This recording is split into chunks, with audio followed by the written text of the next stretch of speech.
2023 5 year and 3 year question paper നിങ്ങളൊന്ന് പരിശോധിച്ച് നോക്കിയാൽ നിങ്ങൾക്ക് മനസ്സിലാകും. കോൺസ്റ്റിറ്റ്യൂഷന് ശേഷം ഏറ്റവും ഇമ്പോർട്ടന്റ് ആയിട്ട് വരുന്ന ഒരു പേപ്പർ ജൂറിസ്പ്രുഡൻസ് ആണ്. അതുകൊണ്ട് ഈ കൊല്ലം ജൂറിസ്പ്രുഡൻസിൽ നിന്ന് ചോദിക്കാനുള്ള സാധ്യത വളരെ കൂടുതലാണ്. മറ്റൊന്നും കൊണ്ടല്ല, ജൂറിസ്പ്രുഡൻസ് ഒരു സ്റ്റാറ്റിക് പേപ്പറാണ്. അമെന്റ്മെന്റ്സ് ഇല്ല, സെക്ഷൻസ് ഇല്ല, ഒന്നുമില്ല. അത് വളരെ സ്റ്റാറ്റിക് ആയിട്ടുള്ള എന്നും ഒരേ രീതിയിൽ നിന്ന് പോകുന്ന ഒരു പേപ്പറാണ്. ഇത്തവണ കുറെ നിയമങ്ങൾ എടുത്ത് മാറ്റിയത് കൊണ്ടും കഴിഞ്ഞ കൊല്ലം ഓൾറെഡി കുറെ ക്വസ്റ്റ്യൻസ് വരുന്ന രീതിയിൽ കഴിഞ്ഞ 3 കൊല്ലങ്ങളിലായിട്ട് ജൂറിസ്പ്രുഡൻസിലേക്ക് പോകുന്നുണ്ട്. അപ്പൊ ഈ കൊല്ലം ഒരു ഗോ ടു ഗോ സബ്ജക്ട് ആയിട്ട് കോൺസ്റ്റിറ്റ്യൂഷന് ശേഷം ജൂറിസ്പ്രുഡൻസ് എന്തായാലും ഉണ്ടാകും. ഈ എടുക്കാൻ പോകുന്ന ക്ലാസ് നിങ്ങളുടെ ബൂട്ട് ക്യാമ്പ്, നമ്മളൊരു ബൂട്ട് ക്യാമ്പ് അറേഞ്ച് ചെയ്യുന്നുണ്ട്. അതിന്റെ ഒരു ഡെമോ ക്ലാസ് ആയിട്ട് നിങ്ങൾ കൺസിഡർ ചെയ്താൽ മതി. 10 ദിവസം കൊണ്ട് ഫുൾ എൻട്രൻസിന് പ്രിപ്പയർ ചെയ്യാൻ പറ്റുന്ന രീതിയിലുള്ള ഒരു ക്ലാസ് നമ്മൾ പ്രൊവൈഡ് ചെയ്യുന്നത്. അപ്പം ആ ക്യാപ്സൂൾ രൂപത്തിൽ തന്നെയാണ് നമ്മൾ ഈ സെഷനും അറേഞ്ച് ചെയ്തിട്ടുള്ളത്. നിങ്ങളൊന്ന് കണ്ടു നോക്കുക, ഇൻട്രസ്റ്റഡ് ആണെങ്കിൽ ജോയിൻ ചെയ്യുക. Hello everyone, welcome to mentors. ഇന്ന് നമ്മളിവിടെ പ്രൊവൈഡ് ചെയ്യുന്നത് ജൂറിസ്പ്രുഡൻസിന്റെ ഒരു ക്ലാസ് ആണ്. നിങ്ങൾ ഇതിനെ നമ്മുടെ നെക്സ്റ്റ് 10 ഡേയ്സിൽ നടക്കാൻ പോകുന്ന ബൂട്ട് ക്യാമ്പിന്റെ ഒരു ഡെമോ ക്ലാസ് ആയിട്ട് കൺസിഡർ ചെയ്താൽ മതി. അതായത് ജൂലൈ 22 മുതൽ ഓഗസ്റ്റ് 1 വരെ 10 ദിവസം നമ്മൾ ഇന്റൻസീവ് ആയിട്ടുള്ള ബൂട്ട് ക്യാമ്പ് പ്രൊവൈഡ് ചെയ്യുന്നുണ്ട്. അതായത് ഒരു ക്രാഷ് കോഴ്സ് തന്നെയാണ്. 10 ദിവസം ഡെയിലി 5 അവർ വെച്ചിട്ട് നിങ്ങളുടെ ഫുൾ സിലബസ് കവറപ്പ് ചെയ്ത് തരും. പിന്നെ ഒരു 10 ഫുൾ ലെങ്ത് മോക്ക് ടെസ്റ്റ്. അപ്പൊ 10 ദിവസം കൊണ്ട് ഇത് കവറപ്പ് ആകുമ്പോൾ, അതായത് 50 to 60 മണിക്കൂറുകളാണ് നമുക്ക് ക്ലാസ്സുകൾ ഉണ്ടായിരിക്കുക. ആ മണിക്കൂറുകൾക്കുള്ളിൽ ഈ പോർഷൻസ് മൊത്തം എങ്ങനെ കവറപ്പ് ചെയ്യാം, അപ്പൊ അതിന്റെ ഒരു ബേസിക് ഐഡിയ ഒക്കെ ഇവിടുന്ന് കിട്ടും. നമുക്ക് നേരെ ക്ലാസ്സിലേക്ക് പോകാം. ഓക്കെ, ഈ കൊല്ലത്തെ എൻട്രൻസിന്റെ ഏറ്റവും ഇമ്പോർട്ടന്റ് ആയിട്ടുള്ള ഏരിയ, കോൺസ്റ്റിറ്റ്യൂഷൻ കഴിഞ്ഞാൽ ഇമ്പോർട്ടന്റ് ആയിട്ടുള്ള ഏരിയ ജൂറിസ്പ്രുഡൻസ് ആണ്. അതുകൊണ്ടാണ് ആ പേപ്പർ നമ്മളിവിടെ ചൂസ് ചെയ്തിരിക്കുന്നത്. അപ്പം സബ്ജക്റ്റിലേക്ക് പോവുകയാണ്. പോകുന്നതിന് മുന്നേ ഒരു കാര്യം കൂടെ പറയാനുണ്ട്. ജൂറിസ്പ്രുഡൻസ് എന്തുകൊണ്ട് ഇമ്പോർട്ടന്റ് ആകുന്നു എന്ന് ചോദിച്ചിട്ടുണ്ടെങ്കിൽ, വളരെ സ്റ്റാറ്റിക് ആയിട്ടുള്ള ലീഗൽ സബ്ജക്റ്റ് ആണ് ജൂറിസ്പ്രുഡൻസ്. അതായത് ഇതിൽ ചേഞ്ചസ് ഒന്നും സംഭവിക്കുന്നില്ല, സെക്ഷൻസ് പഠിക്കാനില്ല. ഇവിടെ സ്കൂൾസ്, തിയറീസ്, പ്രൊപ്പോണൻസ്, പിന്നെ ലോയിലെ കുറെ കൺസെപ്റ്റുകൾ, ഓക്കെ, ഇപ്പൊ ഓണർഷിപ്പ്, പേഴ്സൺ, റൈറ്റ്, ഇങ്ങനെയൊക്കെ പറഞ്ഞ കുറെ കൺസെപ്റ്റുകളുണ്ട്. അപ്പൊ ഈ കൺസെപ്റ്റും കാര്യങ്ങളൊക്കെയാണ് നമ്മൾ പഠിക്കുക. നമുക്ക് പോകാം. ഓക്കെ, അപ്പം ബേസിക് ആയിട്ടുള്ള ഇൻട്രൊഡക്ഷൻ എന്ന് പറഞ്ഞാൽ നിങ്ങൾ മനസ്സിലാക്കേണ്ട കാര്യം എത്രയേ ഉള്ളൂ. എന്താണ് ജൂറിസ്പ്രുഡൻസ്? ഓക്കെ, ജൂറിസ്പ്രുഡൻസ് എന്ന് പറയുന്നത് ഒരു സയൻസ് ഓഫ് ലോ ആണ്. ലോനെ പറ്റിയുള്ള ഒരു ഇന്റൻസീവ് ആയിട്ടുള്ള സ്റ്റഡി തന്നെയാണ് ശരിക്കും ജൂറിസ്പ്രുഡൻസ്. ഇതിൽ ജൂറിസ്പ്രുഡൻസ് എന്നുള്ള ടേം ജൂറിസ്പ്രുഡൻഷ്യ എന്നുള്ള ലാറ്റിൻ വേർഡിൽ നിന്ന് ഡിറൈവ് ചെയ്തെടുത്തിരിക്കുന്നതാണ്. ഇതിന്റെ പേര്, ഇതിന്റെ മീനിങ് എന്ന് പറയുന്നത് നോളജ് ഓഫ് ലോ. അതാണ് അതിലെ ഒന്നാമത്തെ പോയിന്റ്. ജൂറിസ്പ്രുഡൻഷ്യ എന്നുള്ള ടേമിൽ നിന്ന് ഡിറൈവ് ചെയ്തിരിക്കുകയാണ്. ഇതിന്റെ മീനിങ് നോളജ് ഓഫ് ലോ എന്നുള്ളത് തന്നെയാണ്. ഇനി ജൂറിസ്പ്രുഡൻസ് എന്താണെന്ന് നിങ്ങൾക്ക് ഓൾറെഡി ഞാൻ പറഞ്ഞു. എന്താണ് ലോ, എങ്ങനെ ഉണ്ടായി, എവിടുന്നുണ്ടായി, ഇത് എങ്ങോട്ടാണ് പോകുന്നത്, ഇതിന്റെ സ്വഭാവം എന്താണ്, ഇത് ഇന്നത്തെ ഇതിന്റെ നേച്ചർ എന്താണ്, ഇതൊക്കെയാണ് ജൂറിസ്പ്രുഡൻസിന്റെ ബേസിക് സ്റ്റഡി. അതായത് സയൻസ്, ഒബ്സർവേഷൻ ഓഫ് ലോ എന്താണ്, എങ്ങനെയാണ് ബിഹേവ് ചെയ്യുന്നത്, ടോട്ടൽ ആയിട്ടുള്ള ഈ ലോയുടെ ഒരു സ്റ്റഡിയാണ് ജൂറിസ്പ്രുഡൻസ് എന്ന് പറയുന്നത്. അപ്പൊ അതാണ് രണ്ടാമതായിട്ടുള്ള സ്റ്റേറ്റ്മെന്റിൽ പറഞ്ഞിരിക്കുന്നത്. അത് വായിച്ചു നോക്കിയാൽ മതി. പിന്നെ തൊട്ടടുത്ത് തന്നെ നമ്മൾ കൊടുക്കും എന്താണ്, പല ജൂറിസ്പ്രുഡൻസിനെ എങ്ങനെയാണ് ഡിഫൈൻ ചെയ്തിരിക്കുന്നത്. ആദ്യമേ തന്നെ നിങ്ങൾ ഈ ഡെഫിനിഷൻ വായിച്ചാൽ നിങ്ങൾക്ക് ഒന്നും മനസ്സിലാവില്ല. അപ്പൊ ആ സ്റ്റേറ്റ്മെന്റ് വായിച്ചാൽ നിങ്ങൾക്ക് മനസ്സിലാവില്ല, പഠിക്കാൻ പറ്റില്ല, കാണാണ്ട് കുത്തി നിറയ്ക്കാൻ ശ്രമിക്കേണ്ട വരും. മനസ്സിലാവും. അപ്പം ശരിക്കും ഈ ഡെഫിനിഷൻ പഠിക്കണമെങ്കിൽ കുറച്ച് കാര്യങ്ങൾ അറിയണം. അത് അറിഞ്ഞിട്ട് നമ്മൾ നേരെ തിരിച്ച് ബാക്കിലോട്ട് വരും. അപ്പൊ കുറച്ച് പേര് അവിടെ കാണാം. Holland, professor grey, Austin, Salmond.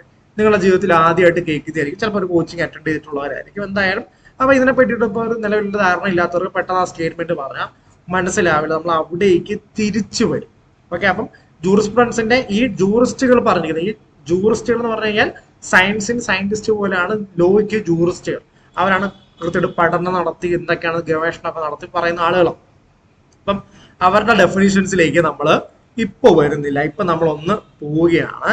Schools of jurisprudence ആണ് നമ്മൾ എടുക്കുന്നത്. ഇതൊക്കെ ഒന്ന് പഠിച്ചു കഴിഞ്ഞിട്ട് തിരിച്ചു വന്നത് ഡിഫൈൻ ചെയ്താൽ നിങ്ങൾക്ക് മനസ്സിലാവൂ ഇതാണ് അവർ ഉദ്ദേശിച്ചത് എന്ന് മനസ്സിലാവും.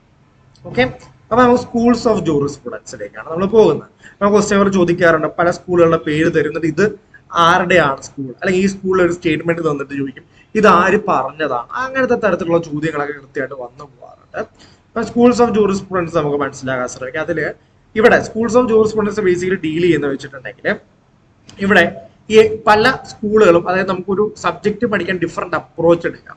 ഒന്ന് ഹിസ്റ്റോറിക്കലി പഠിക്കാം, അല്ലെങ്കിൽ ഇന്ന് പ്രസന്റ് സ്റ്റേറ്റിനെ വെച്ച് പഠിക്കാം, അല്ല ഫ്യൂച്ചറിൽ ഇത് എങ്ങനെയായിരിക്കും എന്ന് പഠിക്കാം. അപ്പൊ അങ്ങനെ പല രീതിയിൽ നമുക്ക് ഒരു കാര്യത്തിനെ പറ്റി മനസ്സിലാക്കാൻ സാധിക്കും.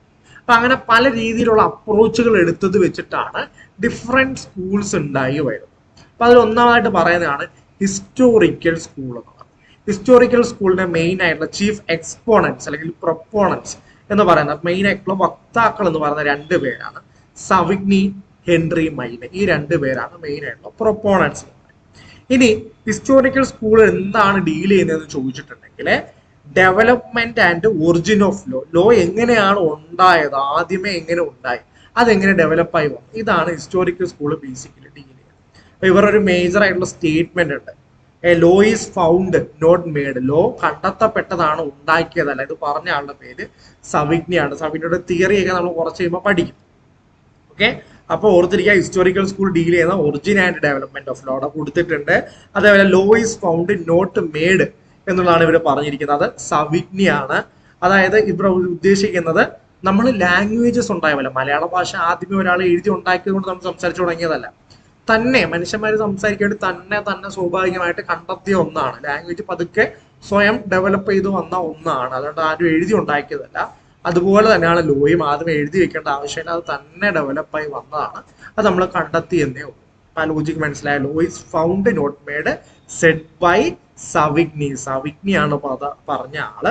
പിന്നെ അവർ പറയുന്ന ലോ ഈസ് സെൽഫ് എക്സിസ്റ്റന്റ്, അത് എന്നും നിലനിൽക്കുന്ന ഒന്നാണ്, അത് ഓൾറെഡി എക്സിസ്റ്റിംഗ് ആണ്, നമ്മൾ ഉണ്ടാക്കേണ്ട ആവശ്യമില്ല, എക്സിസ്റ്റിംഗ് ആയിട്ടുള്ള ഒരു സംഭവമാണ്. അത്രയാണ് ഹിസ്റ്റോറിക്കൽ സ്കൂളിൽ പറയുന്നത്. അപ്പം സവിഗ്നി ഉണ്ട്, ഹെൻറി മൈനെ ഉണ്ട്, law is found not made, language പോലെയാണ് ഡെവലപ്പ് ചെയ്തിരിക്കുന്നത്, origin and development of law ആണ് നമ്മൾ ഇതിൽ ഡീൽ ചെയ്തത്. ഇത്രയും കാര്യങ്ങൾ നമ്മൾ പഠിച്ചു. നമ്മൾ അടുത്ത തിയറിയിലോട്ട് പോവുകയാണ്, അടുത്ത സ്കൂളിലേക്ക് പോവുകയാണ്. അടുത്ത school analytical school, one of the most important സ്കൂളാണ്. 18th സെഞ്ചുറിക്ക് ശേഷമൊക്കെ വളരെ രീതിയിൽ ഡെവലപ്പ് ആയിട്ട് മോസ്റ്റ് പ്രോമിനന്റ് സ്കൂളായിട്ട് തന്നെ ഡെവലപ്പ് ആയിട്ട് വന്നൊരു സ്കൂളാണ് അനലിറ്റിക്കൽ സ്കൂൾ. ഇതിൽ 3 വക്താക്കളുണ്ട്, എക്സ്പോണൻസ് 3 പേരാണ്.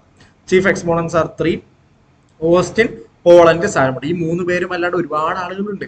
നേരത്തെ ഹിസ്റ്റോറിക്കൽ സ്കൂളിലും അവർ രണ്ടുപേരും അല്ലാണ്ട് ഒരുപാട് ആളുകളുണ്ട്. എല്ലാവരുടെ ലിസ്റ്റ് പഠിക്കാൻ പറ്റില്ല. ഇവരെയൊക്കെ വെച്ചിട്ടാണ് എപ്പോഴും ചോദ്യങ്ങൾ ചോദിക്കാറ്.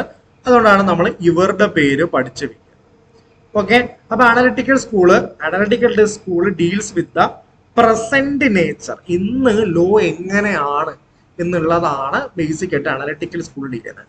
ലോയുടെ പാസ്റ്റിനെ പറ്റി ഇവർക്ക് ആലോചനയില്ല, ഫ്യൂച്ചർ എങ്ങനെ ആയിരിക്കണം എന്നുള്ളത് ഇവരുടെ കെയറിലുള്ള കാര്യമല്ല. ഇന്ന് ഇപ്പോൾ ലോ എങ്ങനെയാണ്, ഇന്ന് ഇപ്പോൾ എങ്ങനെ ലോ നിലവിൽ കൊണ്ടുവരാം, ഇത് മാത്രമേ ഇവരെ കൺസേൺ ചെയ്യുന്നു. ഓക്കെ, ഇനി ഫാദർ ഓഫ് അനലിറ്റിക്കൽ സ്കൂള് അല്ലെങ്കിൽ ഫാദർ ഓഫ് പോസിറ്റീവ് സ്കൂള് എന്ന് ചോദിച്ചാൽ അതിന്റെ ഉത്തരം ഓസ്റ്റിൻ ആണ്.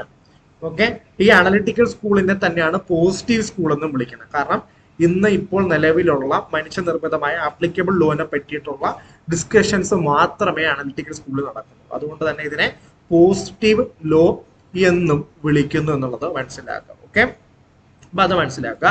ഇനി ഇതിന്റെ അകത്ത് ഓസ്റ്റിൻ പറഞ്ഞ പ്രധാനമായിട്ടുള്ള സ്റ്റേറ്റ്മെന്റ് ഉണ്ട്, അതും നമ്മൾ പിന്നീട് ഒരു തിയറിയിൽ വീണ്ടും എടുത്ത് പഠിക്കും. ഇവരുടെ ഒരു മേജർ സ്റ്റേറ്റ്മെന്റ് ആണ് law is the command of the sovereign. പരമാധികാരി രാജാവിന്റെ കമാൻഡ് ആണ് എന്ത് ലോ എന്ന് പറഞ്ഞു. Law is the command of the sovereign എന്ന് പറഞ്ഞത് ഓസ്റ്റിൻ ആണ് എന്ന് ഓർത്തിരിക്കുക. അപ്പൊ അത്തരം കാര്യങ്ങളൊക്കെ തന്നെ ഇവിടെ പറഞ്ഞിട്ടുള്ളൂ. ഓസ്റ്റിൻ ആണ് ഫാദർ എന്നറിയപ്പെടുന്നത്, പോസിറ്റീവ് സ്കൂൾ എന്നറിയപ്പെടുന്നത് ഈ സ്കൂൾ തന്നെയാണ്. Law is the command of the സോവറിന് പ്രസന്റിനെ പറ്റി മാത്രമേ ഇത് ഡീൽ ചെയ്യൂ. അപ്പൊ അത്തരം കാര്യങ്ങളൊക്കെ ഇവിടുന്ന് അറിഞ്ഞു പോയാൽ 3 പേരുടെ പേരും കൃത്യമായിട്ട് മനസ്സിൽ സൂക്ഷിക്കുക. ഇവരുടെയൊക്കെ മറ്റ് തിയറീസ് നമ്മൾ നോക്കിപ്പോ. അപ്പോൾ അടുത്തായിട്ട് നമ്മൾ പഠിക്കുന്നത് സ്കൂൾസ് ഓഫ് ജൂറിസ്പ്രുഡൻസ് 2 പേരെ പറ്റിയും കൂടെ നമ്മൾ അറിയണം. എത്തിക്കൽ അഥവാ ഫിലോസഫിക്കൽ സ്കൂൾ എന്നുള്ള സ്കൂളാണ് നമ്മൾ അറിയുന്നത്. ഓക്കെ, എത്തിക്കൽ അഥവാ ഫിലോസഫി എന്ന് പറയുമ്പോൾ തന്നെ ആലോചിക്കുക എന്താണ് ഫിലോസഫി, എല്ലാം നല്ലത് ഇങ്ങനെ ഫിലോസഫി പറയുന്ന ആളുകൾ. അപ്പൊ ഇവർ സ്വാഭാവികമായിട്ട് എന്താ ഫ്യൂച്ചറിനെ പറ്റിയാണ് ഇവർ ഡിസ്കസ് ചെയ്യാറുള്ളത്, അല്ലെ? ഫ്യൂച്ചറിൽ ലോ എങ്ങനെ ആയിരിക്കണം, ഫ്യൂച്ചർ ഓഫ് ദ ലോ ആണ് ഇവർ കാണുന്നത്. ഇവർ പറയും ലോ മേക്ക് ചെയ്യുമ്പോഴും നമ്മൾ ഇന്നത്തെ കാര്യമല്ല, നമ്മൾ ഭാവിനെ പറ്റി ചിന്തിക്കണം ലോ മേക്ക് ചെയ്യുമ്പോൾ. അങ്ങനത്തെ രീതിയിൽ ചിന്തിച്ചിരുന്ന ആളുകളാണ്. അല്ല ഇവിടുന്ന് വന്നു എന്നുള്ളതല്ല പ്രസക്തി, ഇത് എങ്ങനെ ആയിത്തീരണം ഫ്യൂച്ചറിൽ എന്നുള്ള ഡിസ്കഷനിലും എന്നുള്ള തിങ്കിങ്ങിലൊക്കെ പങ്കെടുത്ത ആൾക്കാരാണ് ഹെഗല്, ഹ്യൂഗോ ഗ്രോഷ്യസ്. ഈ 2 പേരുടെയും പേര് അറിഞ്ഞാൽ മതി, വേറെ ആളുകളുണ്ട്. തൽക്കാലം ഈ 2 പേരും ഒന്ന് ഓർത്തിരിക്കാം. അപ്പൊ ഇവര് പറയുന്നത് law is a means to achieve social justice എന്നുള്ളതാണ് ഇവർ പറയുന്നത്. അല്ലെങ്കിൽ law is a means to achieve justice, നീതി നടപ്പാക്കാനുള്ള ഒരു വഴിയാണ് ലോ എന്ന് പറയുന്നത്. സമൂഹത്തിലെ ഇന്നിക്വാലിറ്റീസുമായിട്ട് നീതി നടപ്പിലാക്കാനുള്ള ഒരു വഴിയാണ് ലോ എന്ന് പറയുന്നത്. ഓക്കെ, ഇവര് ഫ്യൂച്ചർ ഓഫ് ദ ലോ ആണ് ഡീൽ ചെയ്യുന്നത്. അതായത് law as it is ought to be അല്ലെങ്കിൽ ought to be OUGHT, ലോയുടെ ഫ്യൂച്ചർ എങ്ങനെ ആയിരിക്കണം എന്ന് പറയുന്നതൊക്കെ എന്താണ് ഫിലോസഫിക്കൽ സ്കൂളിന്റെ അടിയിൽ വരുന്ന കാര്യങ്ങളാണ്. ഇപ്പൊ അത് കഴിഞ്ഞ് പോയി കഴിഞ്ഞാൽ വരുന്നതാണ് സോഷ്യോളജിക്കൽ സ്കൂളിന്റെ. സോഷ്യോളജിക്കൽ സ്കൂളിലെ രണ്ട് മെയിൻ ആയിട്ടുള്ള ആൾക്കാരാണ് മൊണ്ടസ്ക്യൂവും റസ്കോപോണ്ടും. നോട്ടി കൊടുത്തിട്ടുണ്ട് മൊണ്ടസ്ക്യൂ ആൻഡ് റസ്കോപോണ്ട്, ഈ രണ്ട് ആളുകളാണ്. അപ്പൊ ഇവര് പറയുന്ന കാര്യം പ്രധാനമായിട്ട് എന്താന്ന് വെച്ചിട്ടുണ്ടെങ്കിൽ ലോയുടെ പർപ്പസ് എന്ന് പറയുന്നത് തന്നെ സമൂഹവും സമൂഹത്തിന്റെ നന്മയുമാണ്. Society and society's wellbeing and its development, അതാണ് ലോയുടെ ബേസിക് ആയിട്ടുള്ള പർപ്പസ് എന്ന് പറയുന്നത്. അപ്പം ഓരോരുത്തരും ഓരോ പർപ്പസ് ആണ്. ഒരാൾ ഫ്യൂച്ചറിലേക്ക്, ഒരാൾ പാസ്റ്റിലേക്ക്. ഇവിടെ പറയുന്ന പർപ്പസ് എന്താണ്? സമൂഹത്തിന്റെ ഡെവലപ്മെന്റ് ആണ് നമ്മൾ ലോ കൊണ്ട് ലക്ഷ്യം വെക്കുന്നത് എന്നുള്ളതാണ് ഇവര് പറയുന്നത്. ഇപ്പം മൊണ്ടസ്ക്യൂനെ ഒക്കെ നമുക്ക് അറിയാം. നിങ്ങൾ ഫ്രഞ്ച് റെവല്യൂഷന്റെ ഒക്കെ ഭാഗമായിട്ട് നിങ്ങൾ അറിഞ്ഞിരിക്കേണ്ട പേരാണ് മൊണ്ടസ്ക്യൂ, റുസോ, ജോൺ ലോക്ക്. ഇതൊക്കെ ഒന്ന് അറിഞ്ഞു പോയിരിക്കുന്നത് നല്ലതായിരിക്കും.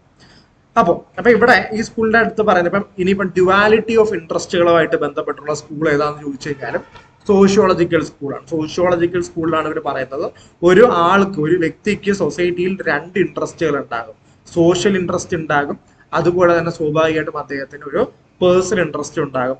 ഇത് രണ്ട് ഒരു ലോ ഉണ്ടാക്കുമ്പോൾ ഇത് രണ്ടും തമ്മിൽ ക്ലാഷ് വരികയാണെങ്കിൽ എപ്പോഴും സോഷ്യൽ ഇൻട്രസ്റ്റിനായിരിക്കണം കൂടുതൽ വെയിറ്റ് കൊടുക്കേണ്ടത്. സോഷ്യൽ ഇൻട്രസ്റ്റിനെ പ്രൊട്ടക്ട് ചെയ്യുന്ന രീതിയിലായിരിക്കണം ലോ മേക്ക് ചെയ്യേണ്ടത്. ഫോർ എക്സാമ്പിൾ ടാക്സിങ് എന്താ? പാവപ്പെട്ടവരെ ടാക്സ് ചെയ്യത്തില്ല, പൈസ ഉള്ള ആളുകളെ ടാക്സ് ചെയ്യും. അവർക്ക് ലക്ഷറി ടാക്സ് എന്ന് പറഞ്ഞാൽ ചിലപ്പോൾ കൂടുതൽ ടാക്സുകൾ അവരുടെ നിന്ന് വാങ്ങിയത്. കാരണം എന്താ? അവിടെ നിന്ന് കൂടുതൽ ടാക്സ് വാങ്ങി പാവപ്പെട്ടവർക്ക് കൊടുത്താൽ മാത്രമേ സമൂഹത്തിലെ ഇൻഇക്വാലിറ്റികൾ ബാലൻസ് ചെയ്യാൻ പറ്റത്തുള്ളൂ. ഹെൽത്ത് കെയർ ഒക്കെ അവന്റെ ചെലവിനെ വാങ്ങി കൊടുക്കാൻ പറ്റുള്ളൂ. അപ്പൊ അതൊക്കെയാണ് അതിന്റെ ഒരു രീതി. അതാണ് സോഷ്യോളജിക്കൽ സ്കൂൾ പറയുന്നത്. ലോ മേക്ക് ചെയ്യുമ്പോൾ അപ്പൊ ടാക്സിന്റെ പേഴ്സണൽ ഇൻട്രസ്റ്റ് എന്താ? നമുക്ക് ആർക്കും ടാക്സ് അടയ്ക്കാൻ താല്പര്യമില്ല. സോഷ്യോളജിക്കൽ ഇൻട്രസ്റ്റ് എന്താ? പൈസ ഉള്ളവന്റെ വാങ്ങി വേണം ബാക്കിയുള്ളവർക്ക് സാധനം നടത്തി കൊടുക്കാൻ. അപ്പൊ അതാണ് അതിന്റെ ഒരു രീതി. ലോജിക്ക് മനസ്സിലാകാൻ വേണ്ടി പറഞ്ഞൊന്നേ ഉള്ളൂ. ടാക്സ് ഒന്നും ചോദിക്കത്തൊന്നുമില്ല നിയമമുണ്ട്. അപ്പോ അതൊന്ന് മനസ്സിലാക്കാം. ഇത് മനസ്സിലാക്കി കഴിഞ്ഞാൽ നമ്മൾ അടുത്തായിട്ട് വരുന്ന സ്കൂളാണ് റിയലിസ്റ്റ് സ്കൂൾ അല്ലെങ്കിൽ അമേരിക്കൻ റിയലിസം. അമേരിക്കയിലാണ് ഇതിന്റെ ഒറിജിൻ എന്ന് പറയുന്നത്. രണ്ടുപേരുടെ പേര് പ്രധാനമായിട്ട് പഠിക്കുക. Professor Gray, Oliver Wendell Holmes. ഇവർ രണ്ടുപേരുമാണ് ഇതിന്റെ ചീഫ് ആയിട്ടുള്ള എക്സ്പോണൻസ് എന്ന് പറയുന്നത്. ഇനി founding father of realist movement എന്ന് അറിയപ്പെടുന്നത് പ്രൊഫസർ ഗ്രേ ആണ്. റിയലിസം എന്നുള്ള സംഭവം എടുത്ത് മുന്നോട്ട് വയ്ക്കുന്ന ഒരു പ്രധാന ആളെന്ന് പറയുന്നത്. ഇനി ഈ റിയലിസത്തിൽ ഇവർ പറയുന്നത് എന്താന്ന് വെച്ചിട്ടുണ്ടെങ്കിൽ കുറച്ച് റിയലിസ്റ്റിക് ആണ്. ഇവർ പറയുന്നത് എന്താന്ന് വെച്ചിട്ടുണ്ടെങ്കിൽ ലോ ബുക്കിൽ എന്ത് വേണമെങ്കിലും എഴുതിയിട്ടുണ്ടാകും. ലോ എന്ത് തന്നെയുമായിരിക്കാം. പക്ഷെ ലോയുടെ റിയൽ മീനിങ് വരുന്നത് അത് കോടതികൾ എങ്ങനെ ഇന്റർപ്രറ്റ് ചെയ്യുന്നു എന്നുള്ളതാണ് ലോ എന്ന് പറയുന്നത്. അപ്പൊ ലോ എന്താണെന്ന് പഠിക്കണമെങ്കിൽ സിമ്പിൾ ആയിട്ട് എന്ത് ചെയ്യണം? ലോ എങ്ങനെയാണ് കോടതികൾ യൂസ് ചെയ്യുന്നത് എന്ന് പഠിച്ചാൽ മതി എന്ന് പറയുന്നതാണ് ഈ റിയലിസത്തിന്റെ ഒരു ഐഡിയ എന്ന് പറയുന്നത്. അപ്പൊ കോടതി മുറിയിൽ പോയിട്ടാണ് ലോ എന്താണെന്ന് നോക്കേണ്ടത് എന്നുള്ളൊരു പോയിന്റ് ഓഫ് വ്യൂ ആണ് ഇവർക്ക്. അതിനെ ഡീറ്റെയിൽ നോക്കുമ്പോൾ നമ്മൾ മനസ്സിലായിക്കോ. ഓക്കെ, അതെ, law is defined in terms of judicial decision not as set of rules. വെറുതെ റൂൾസ് ആയിട്ടല്ല നമ്മൾ ഇതിനെ കാണുന്നത്, പക്ഷെ എന്തായിട്ടാണ്? ജുഡീഷ്യൽ ഡിസിഷൻസ് ആയിട്ടാണ് നമ്മൾ ലോനെ മനസ്സിലാക്കേണ്ടത്. ലോ ഒറിജിനേറ്റ്സ് ഫ്രം ജഡ്ജുകളിൽ നിന്നാണ് ലോ ഉണ്ടായി വരുന്നത്. പ്രീസിഡൻസിനെ പറ്റിയാണ് പറയുന്നത്. പ്രീസിഡൻസ് എന്താ നിങ്ങൾക്ക് അറിയില്ലായിരിക്കും, നമുക്ക് പിന്നീട് മനസ്സിലാക്കാം. ഓക്കെ, പറയുന്നത് ഇങ്ങനെയാണ്: law originate from judges, so the law is determined by what court do, not what they say. Law പറയുന്നതിനല്ല പ്രസക്തി, പക്ഷെ കോടതി എന്ത് ചെയ്യുന്നു എന്നുള്ളതിനാണ് ലീഗലി പ്രസക്തി ഉള്ളത്. അതാണ് ശരിക്കുമുള്ള ലോ എന്ന് പറയുന്നത്. അപ്പൊ അങ്ങനത്തെ എക്സ്പ്ലനേഷൻ ആണ് അവർ തരുന്നത്. Court rather than legislature is the most significant source of law. ഇതും ഇവരുടെ ഒരു ഇമ്പോർട്ടന്റ് ആയിട്ടുള്ള സ്റ്റേറ്റ്മെന്റ്. റിയലിസ്റ്റിക് സ്കൂളുകൾ പറയുന്നത് കോടതിയാണ് ഏറ്റവും വലിയ ഇമ്പോർട്ടന്റ് ആയിട്ടുള്ള സോഴ്സ് ഓഫ് ലോ, അല്ലാണ്ട് ലോ മേക്കിംഗ്, ലെജിസ്ലേഷൻ അതാണ് ലോ മേക്കിംഗ് അല്ല ഇമ്പോർട്ടന്റ്, പകരം കോടതികളാണ് ഇമ്പോർട്ടന്റ് എന്നാണ് ഇവർ പറഞ്ഞു വെക്കുന്നത്. അപ്പം അതുപോലെ തന്നെ പിന്നെ പറയുന്ന ഹോംസിന്റെ ഒരു തിയറിനെ പറ്റി ഇവിടെ ഡിസ്കസ് ചെയ്യുന്നുണ്ട്. ഹോംസിന്റെ ഒരു തിയറി എന്ന് പറഞ്ഞാൽ ബാറ്റ്മാൻ തിയറിയാണ്. ബാറ്റ്മാൻ തിയറി ആരുടെയാണെന്ന് ചോദിച്ചാൽ BAD ഇവിടെ കൊടുത്തിട്ടുണ്ട്. ബാറ്റ്മാൻ തിയറി എന്ന് പറയുന്നത് ഹോംസിന്റെ തിയറിയാണ്. അതൊന്ന് കാണാണ്ട് പഠിക്കുക. പിന്നെ അദ്ദേഹത്തിന്റെ ഒരു ഫേമസ് ആയിട്ടുള്ള സ്റ്റേറ്റ്മെന്റ് ഉണ്ട്: life of law is not of logic, it has been of experience. അതായത് ലോജിക്ക് വെച്ചിട്ട് ബുക്കിൽ എന്താണ് എഴുതിയിരിക്കുന്നത് അല്ലെങ്കിൽ ലോജിക്കൽ തിങ്കിങ് വെച്ചിട്ടല്ല ലോനെ മനസ്സിലാക്കേണ്ടത്. അത് എക്സ്പീരിയൻസിൽ നിന്നാണ് മനസ്സിലായത്. അതായത് നമ്മൾ എന്ത് എക്സ്പീരിയൻസ് ചെയ്യുന്നു കോടതികളിൽ നിന്ന് എന്നുള്ളതൊക്കെ തന്നെയാണ് ലോ. അല്ലാണ്ട് ലോജിക്കലി ഇതെന്താണ് അതെന്താണെന്ന് ചിന്തിച്ചിട്ട് പ്രസക്തി ഇല്ല എന്നുള്ളത് തന്നെയാണ് ഹോംസും പറഞ്ഞു വെക്കുന്നത്. അപ്പൊ ഇവരെല്ലാം ശ്രദ്ധിക്കുന്ന കോടതികളെയാണ്. റിയലിസ്റ്റ് സ്കൂൾ പറയുന്നത് കോടതിനെ ശ്രദ്ധിക്കൂ, കോടതിനെ മനസ്സിലാക്കൂ, കോടതിയിലെ ജഡ്ജ്മെന്റ്സിനെ നോക്കൂ. ആ ഒരു രീതി അവർ പറയുന്ന അവരുടെ ഒരു അപ്രോച്ച് എന്താണ്, അവർ ഓർത്തഡോക്സ് ആയിട്ടുള്ള അപ്രോച്ചുകൾ എടുക്കുകയാണെങ്കിൽ അത് ഒരു ഓർത്തഡോക്സ് ആയിട്ടുള്ള സമൂഹമായിരിക്കും, ഓർത്തഡോക്സ് ആയിട്ടുള്ള ലോസ് ആയിരിക്കും. അല്ല അവർ പ്രോഗ്രസീവ് ആയിട്ടുള്ള സ്റ്റെപ്സ് എടുക്കുകയാണെങ്കിൽ ആ സെയിം സെറ്റ് ഓഫ് ലോ തന്നെ പ്രോഗ്രസീവ് ആയി മാറും. അപ്പൊ നമ്മുടെ സുപ്രീം കോടതിയിലെ ജഡ്ജി മാറുമ്പോൾ പല റൂളിങ്ങുകളും മാറാറുണ്ട്. അത് സിംപ്ലി ഇത്രയേ ഉള്ളൂ പറയുന്നത്. അപ്പൊ റിയലിസ്റ്റ് പറയുന്നത് എന്താണ്, ജഡ്ജിമാരാണ് അൾട്ടിമേറ്റ്ലി ലോ ഇന്റർപ്രറ്റ് ചെയ്യുന്നത്. അപ്പൊ അവരെന്ത് ചെയ്യുന്നു എന്ന് നോക്കിയാൽ മതി. അതാണ് ലോ എന്ന് പറയുന്നത്. ഓക്കെ ആണല്ലോ. അപ്പൊ അത്ര പറയാൻ നമ്മൾ അടുത്തടുത്തോട്ട് പോകുന്നു.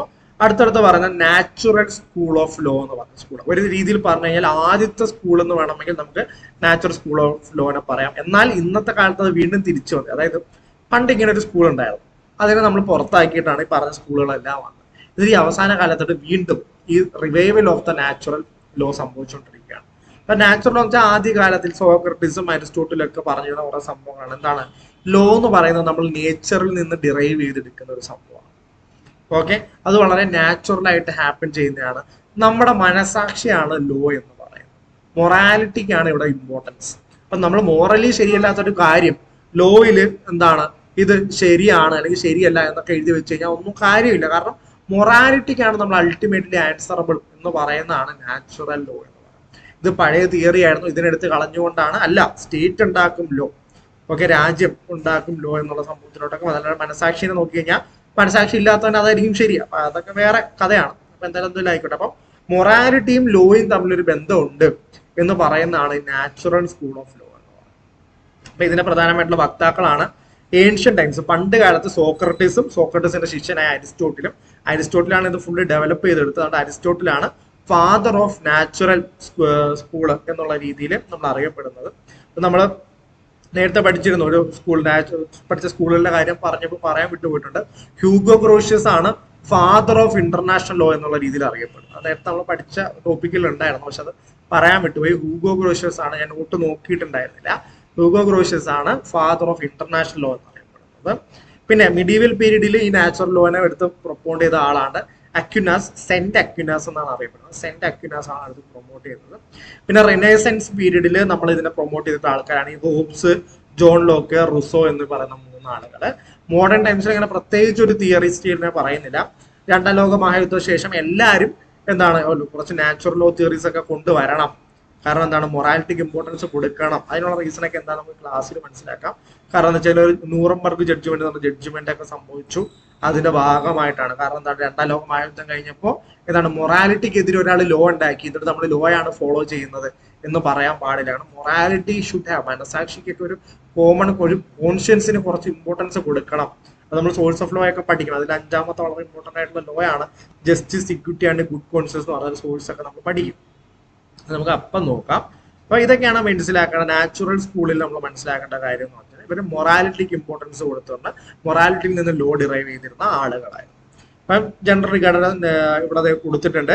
Law is based on morality against which the validity of human law can be measured. Humans ഉണ്ടാകുന്ന ലോസ് എപ്പോഴും എന്താണ് മൊറാലിറ്റിയുമായിട്ട് കമ്പയർ ചെയ്ത് എപ്പോഴും മെഷർ ചെയ്യണം എന്നുള്ള കാര്യമാണ് ഇവിടെ പറയുന്നത്. അതിന്റെ ബാക്കി കാര്യങ്ങളൊക്കെ നമ്മൾ അവിടെ കൊടുത്തിട്ടുണ്ട്. അപ്പോൾ റിയലിസ്റ്റിക് സ്കൂൾ നമ്മൾ ഡീൽ ചെയ്തു, നാച്ചുറൽ സ്കൂൾ ഡീൽ ചെയ്തു. അപ്പൊ ഈ സ്കൂൾസ് കഴിഞ്ഞാൽ പിന്നീട് വരുന്ന ടോപ്പിക്ക് ഈ theories of law and justice ആണ്. പക്ഷെ അതിന് മുന്നേ തന്നെ ആ തുടക്കത്തിൽ ബാക്കി വെച്ച ഒരു കാര്യം, ലോയുടെ ജൂറിസ്പ്രുഡൻസിന്റെ ഡെഫിനിഷൻസ്.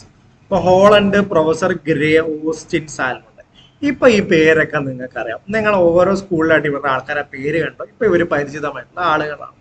ഇനി ഒന്ന് നോക്കുക, ഹോളണ്ട് പറഞ്ഞിരിക്കുന്നത് jurisprudence is the formal science of positive law. Positive എന്ന് വെച്ചാൽ മനുഷ്യനിർമ്മിതമായിട്ടുള്ള മനുഷ്യന്റെ ദൈനംദിന ജീവിതത്തിൽ manmade law to be followed by men എന്നുള്ള രീതിയിൽ നമ്മൾ ഉണ്ടാക്കിയിട്ടുള്ള ലോസ് ആണ് പോസിറ്റീവ് ലോസ് എന്ന് പറയുന്നത്. അപ്പം അതിന്റെ ഒരു ഫോർമൽ സയൻസ് എന്ന് പറഞ്ഞാൽ തന്നെ ഒബ്സർവേഷൻ ആൻഡ് സ്റ്റഡിങ് എന്നുള്ളതാണ് അതിന്റെ ഒരു രീതി. അപ്പൊ അതിനുള്ള ഒരു സയൻസ് ആണ്, ഇതിനെ പറ്റിയുള്ള സ്റ്റഡി തന്നെയാണ് എന്തെന്ന് പറയുന്നത് ജൂറിസ്പ്രുഡൻസ് എന്ന് പറയുന്നത്. അടുത്ത ഇനിയിപ്പോൾ പ്രൊഫസർ ഗ്രേ പറഞ്ഞിരിക്കുന്ന കാര്യമാണ്. പ്രൊഫസർ ഗ്രേ പറയുന്നത് വേണ്ട, ഓസ്റ്റിനിലോട്ട് പോകാം. ഓസ്റ്റിൻ പറഞ്ഞ അതേ സംഭവം, ഏതാ ഹോളണ്ട് പറഞ്ഞ അതേ സംഭവം. Jurisprudence is the philosophy of positive law. അത് സയൻസ് ഓഫ് പോസിറ്റീവ് ലോ അല്ല, ഇവിടെ പറയുന്നത് ഓസ്റ്റിൻ പറയുന്നത് ഒരു ഫിലോസഫി ഓഫ് പോസിറ്റീവ് ലോ ആണ് എന്നുള്ള രീതിയിലാണ് ഓസ്റ്റിൻ പറയുന്നത്. അതേസമയം സാൽമണ്ട് പറയുന്നതോ സിവിൽ ലോയുടെ, അതായത് jurisprudence is the science of first principle of civil law. അപ്പൊ ആ ചെറിയ ചെറിയ ചെറിയ വ്യത്യാസങ്ങളാണ്. ഈ 3 സ്റ്റേറ്റ്മെന്റ് ആണ് പ്രധാനമായിട്ട് ചോദിച്ചു വരാറുള്ളത്. പിന്നെ പറയുന്നത് പ്രൊഫസർ ഗ്രേ പറഞ്ഞ കാര്യമാണ്, jurisprudence is the science of law, the statement, the systematic arrangement of rules followed by codes, കോടതികൾ, followed by codes and principle involve in those rules എന്നുള്ള രീതിയിലാണ് എന്ത് പ്രൊഫസർ ഗ്രേ ഡിഫൈൻ ചെയ്തിട്ടുള്ളത്. അങ്ങനെ ചോദിച്ചു വരാൻ സാധ്യതയില്ല. പിന്നെ എല്ലാ സ്കൂളിൽ നിന്നും ഓരോ ആൾക്കാരെ വെച്ചിട്ട് നമ്മൾ കൊടുത്തിട്ടുണ്ടെന്നേ ഉള്ളൂ. അപ്പൊ ഇതിൽ ഹോളണ്ട് പറഞ്ഞതോ ഓസ്റ്റിൻ പറഞ്ഞതോ സാൽമണ്ട് പറഞ്ഞതോ ഒക്കെ തന്നെ ചോദിക്കാനുള്ള സാധ്യതയുള്ളൂ. അപ്പൊ നമ്മൾ ആ ഒരു ഏരിയ കവറപ്പ് ചെയ്ത് പോയ സ്ഥിതിക്ക് അടുത്ത നമ്മൾ പോകുന്ന സ്ഥലമാണ് തിയറീസ്. ഈ തിയറീസിൽ ആദ്യമേ തന്നെ നമ്മൾ പഠിക്കുന്ന തിയറിയാണ് ജെറമി ബെന്താമിന്റെ യൂട്ടിലിറ്റേറിയൻ തിയറി, അല്ലെങ്കിൽ ദ പ്രിൻസിപ്പിൾ ഓഫ് യൂട്ടിലിറ്റി എന്ന് പറയുന്ന തിയറിയാണ് നമ്മൾ ആദ്യമേ പഠിച്ചിരിക്കേണ്ടത്. അപ്പോൾ യൂട്ടിലിറ്റേറിയൻ തിയറിയിൽ ബേസിക്കലി പറയുന്നത് എന്താണെന്ന് വെച്ചിട്ടുണ്ടെങ്കിൽ, നമ്മളൊരു ലോ മേക്ക് ചെയ്യുമ്പോൾ ആ ലോ മാക്സിമം ജനങ്ങൾക്ക് സന്തോഷം കൊടുക്കുന്നതും അവരുടെ വിഷമങ്ങൾ മാക്സിമം കുറയ്ക്കുന്നതുമായിരിക്കണം എന്നുള്ള രീതിയിലാണ് ലോ മേക്കിംഗ് നടക്കേണ്ടത് എന്നാണ് ജെറമി ബെന്താമ പറഞ്ഞത്. ഓക്കെ, അപ്പോൾ ഈ കൺസെപ്റ്റിനെയാണ്, ഇതാണ് അങ്ങനെ ഒരു ലോ മേക്കിംഗ് ചെയ്തപ്പെട്ട് കഴിഞ്ഞാൽ that law is in conformity with utilitarian theory, അല്ലെങ്കിൽ കൺഫോമിറ്റി വിത്ത് യൂട്ടിലിറ്റി എന്നാണ് പറയപ്പെടാറ്. ഓക്കെ, അപ്പൊ അതാണ് ജെറമി ബെന്താമിന്റെ തിയറി. ഇനി മനസ്സിലാക്കേണ്ട കാര്യം, ജെറമി ബെന്താമിന്റെ തിയറിയുടെ ബാക്കിങ്, അത് എന്ത് കൺസെപ്റ്റിലാണ് ബേസ് ചെയ്തിരിക്കുന്നത് എന്ന് ചോദിച്ചിട്ടുണ്ടെങ്കിൽ അതൊരു സൈക്കോളജിക്കലായിട്ടുള്ള കൺസെപ്റ്റിലാണ് ബേസ് ചെയ്ത്, ഹെഡോണിസം എന്നുള്ള സൈക്കോളജിക്കലായിട്ടുള്ള കൺസെപ്റ്റിലാണ് ബേസ് ചെയ്തിരിക്കുന്നത്. അപ്പൊ ഹെഡോണിസം എന്നുള്ള കൺസെപ്റ്റ് പറയുന്നത് എന്താണ്, ശരിക്കും ഒരു മനുഷ്യൻ അവന് സന്തോഷമുള്ള കാര്യങ്ങൾ ചെയ്യാനും അതിൽ സങ്കടം അല്ലെങ്കിൽ വേദന ഉണ്ടാകുന്ന കാര്യങ്ങൾ ചെയ്യാണ്ടിരിക്കാനും ശ്രമിക്കണം. അതാണ് ഹെഡോണിസം പറയുന്നത്. അപ്പം ആ ഹെഡോണിസത്തിന് അങ്ങനെ എടുത്തുകൊണ്ട് വന്ന് ലോയിൽ ഇട്ടപ്പോൾ എന്തായി, അത് യൂട്ടിലിറ്റേറിയൻ തിയറി. അപ്പൊ ഹെഡോണിസത്തിന് അങ്ങനെ സൈക്കോളജിന്ന് അങ്ങനെ എടുത്തുകൊണ്ട് വന്ന് എന്ത് ചെയ്തു, ലോയിലോട്ട് ഇട്ടു ജെറമി ബെന്താം, എന്നിട്ട് അതിനെ യൂട്ടിലിറ്റേറിയൻ തിയറി എന്ന് വിളിച്ചു. It converse the idea that law should produce maximum happiness to the greatest number of people and it should reduce the pain to minimum എന്നുള്ളതാണ് ഈ യൂട്ടിലിറ്റേറിയൻ തിയറി പറയുന്നത്. അപ്പൊ ഹെഡോണിസം എന്നുള്ള മനുഷ്യന്റെ എന്താണ്, സന്തോഷമുള്ള കാര്യങ്ങൾ ചെയ്യാൻ, സന്തോഷമില്ലാത്ത കാര്യങ്ങൾ അവോയ്ഡ് ചെയ്യാനും അല്ലെങ്കിൽ വേദന ഉണ്ടാക്കുന്ന കാര്യങ്ങൾ അവോയ്ഡ് ചെയ്യാനുള്ള നമ്മുടെ ടെൻഡൻസീനെ എടുത്തുകൊണ്ട് വന്ന് ലോയിൽ ഇട്ടിട്ടാണ് ഈ തിയറി ഉണ്ടാക്കിയിരിക്കുന്നത്. അപ്പൊ utilitarian theory by Jeremy Bentham. അടുത്ത പറയുന്നതാണ് ഇമ്പരേറ്റീവ് തിയറി, അല്ലെങ്കിൽ അഥവാ the command theory. Okay, utilitarian theory is also imperative theory is also known as the command theory. And command theory propose ചെയ്തിരിക്കുന്ന ആളുടെ പേരാണ് ഓസ്റ്റിൻ. ഓസ്റ്റിൻ വളരെ വളരെ ഇമ്പോർട്ടന്റ് ആയിട്ടുള്ള പേരാണ്. അപ്പൊ ഓസ്റ്റിൻ പറയുന്നത് ലോയ്ക്ക് 3 എലമെന്റ്സ് ഉണ്ടെന്നാണ്. ഓക്കെ, അപ്പം ലോയ്ക്ക് 4 എലമെന്റ്സ് ഉണ്ടെന്നാണ് ഓസ്റ്റിൻ പറയുന്നത്. അപ്പൊ ആ 4 എലമെന്റ്സിനെ നമുക്ക് law is the command of the sovereign എന്നുള്ള അദ്ദേഹത്തിന്റെ തന്നെ സ്റ്റേറ്റ്മെന്റ്, നമ്മൾ നേരത്തെ അനലിറ്റിക്കൽ സ്കൂളിൽ പഠിച്ച സ്റ്റേറ്റ്മെന്റ് ആണ്, law is the command of the sovereign. ഇത് പറഞ്ഞ ആള് ഓസ്റ്റിനാന്ന് പഠിച്ചു. ആ സ്റ്റേറ്റ്മെന്റിൽ നിന്ന് തന്നെ 4 എലമെന്റുകളെ കണ്ടെത്താൻ പറ്റും. അപ്പം അദ്ദേഹം പറഞ്ഞ ലോയ്ക്ക് 4 എലമെന്റ് ഉണ്ട്. ലോ ഈസ് ദ കമാൻഡ് ഉണ്ട്, സോവറിൻ അപ്പൊ പരമാധികാരി, ഒരു രാജാവ് എന്നൊരു കമാൻഡ് ചെയ്യുന്നതാണ് law. Law is the command of the sovereign. അത് നമ്മുടെ മേളിൽ ഒരു ഡ്യൂട്ടി ഉണ്ടാക്കും, അതാണ് 3ാമത്തെ എലമെന്റ്. ഓക്കെ, ലോയുടെ 3ാമത്തെ എലമെന്റ് ആണ് ഡ്യൂട്ടി എന്ന് പറയുന്നത്. അപ്പൊ നമ്മുടെ ഡ്യൂട്ടി ഉണ്ടാക്കും, എന്നിട്ട് നമ്മളത് നമ്മുടെ മേളിൽ ഉത്തരവാദിത്തമാകപ്പെട്ടു. എന്തുകൊണ്ട് ഞാനത് പാലിച്ചില്ലെങ്കിൽ എനിക്ക് എന്ത് പറ്റും? അപ്പൊ രാജാവ് പറഞ്ഞിട്ട് നമ്മൾ എന്തുകൊണ്ട് പാലിക്കുന്നു എന്ന് ചോദിച്ചാൽ, അല്ലെങ്കിൽ നമ്മുടെ നാട്ടിൽ നിന്ന് ലോ ഉണ്ടാക്കിയാൽ നമ്മൾ ഇത് എന്തുകൊണ്ട് പാലിക്കുന്നു എന്ന് ചോദിച്ചിട്ടുണ്ടെങ്കിൽ അതിന്റെ റീസൺ വേറെ ഒന്നുമല്ല, സാങ്ഷൻ. ഇതിനൊരു സാങ്ഷൻ ഉണ്ട്. എന്താണ് ഈ സാങ്ഷൻ? രാജാവിനും ലെജിസ്ലേച്ചറിനും നമ്മുടെ നാട്ടിലെ ആളുകൾക്കൊക്കെ ഉള്ള ഈ സാങ്ഷൻ എന്താണ് എന്ന് ചോദിച്ചിട്ടുണ്ടെങ്കിൽ, ഫിയർ ഓഫ് പണിഷ്മെന്റ്. ഈ ലോ നമ്മൾ പാലിച്ചില്ലെങ്കിൽ നാളെ നമ്മളെ പണിഷ് ചെയ്യും. മര്യാദയ്ക്ക് വണ്ടി ഓടിച്ചില്ലെങ്കിൽ നമുക്ക് നാളെ ഫൈൻ അടയ്ക്കേണ്ടി വരും. നമ്മൾ ഒരാളെ കൊന്നാൽ ജയിലിൽ പോകേണ്ടത്.